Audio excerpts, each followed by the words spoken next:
The Best Nest by P.D. Eastman.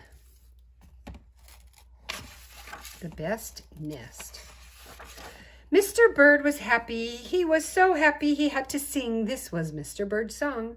I love my house, I love my nest. In all the world, my nest is best. Then Mrs. Bird came out of the house. It's not the best nest, she said. I'm tired of this old place, said Mrs. Bird. I hate it. Let's look for a new place right now. So they left the old place to look for a new one. This place looks nice, said Mr. Bird. Let's move in here. But somebody else had already moved in. So they looked at another house. This one looks nice, said Mr. Bird, and there's nobody in it. You're wrong, said Mrs. Bird. This house belongs to a foot. So they went on looking. I like this one, said Mr. Bird. It has a pretty red flag on the roof. I've always wanted a house with a flag, said Mrs. Bird. Maybe this place will be all right. But it was not all right. I guess I made a mistake, said Mr. Bird. You make too many mistakes, said Mrs. Bird. I'm going to pick the next house. And here it is, right here.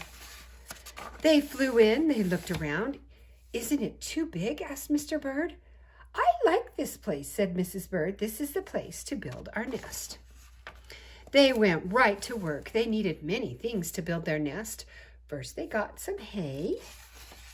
They got some soda straws and broom straws. They got some sweater string.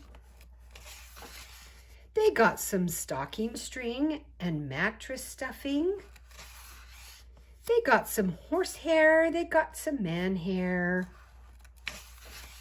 Soon they had all the hay, all the straw, all the string, all the stuffing, all the horsehair, and all the man hair they could carry. They took it all back to build their nest.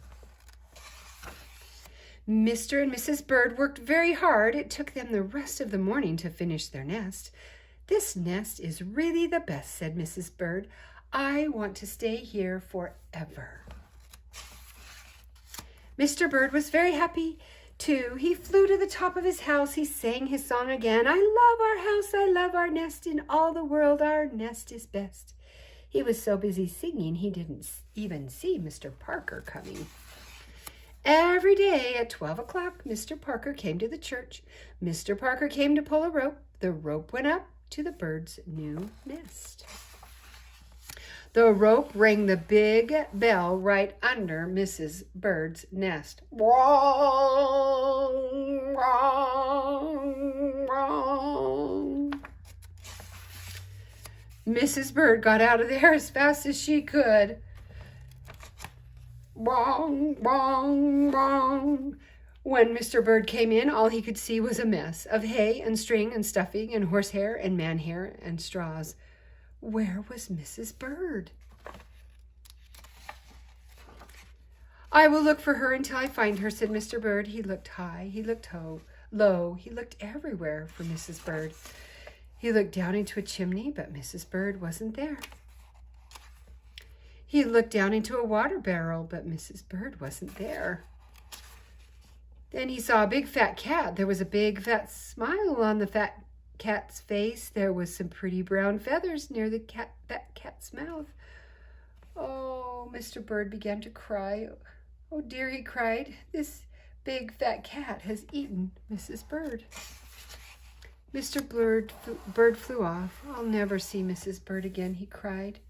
It was getting dark. It began to rain. It rained harder and harder. Mr. Bird could not see where he was going. Crash! Crash! Mr. Bird bumped into something. It was his old house. That old house that Mrs. Bird hated. I'll go inside, said Mr. Bird. I'll rest here until the rain stops. Mr. Bird went in, and there was Mrs. Bird sitting there singing, I love my house, I love my nest. In all the world, this nest is best. You here? Gasped Mr. Bird. I thought you hated this old nest. Mrs. Bird smiled. I used to hate it, she said, but a mother bird can change her mind. You see, there's no nest like an old nest for a brand new bird. And when the egg popped open, the new bird thought so too. The end.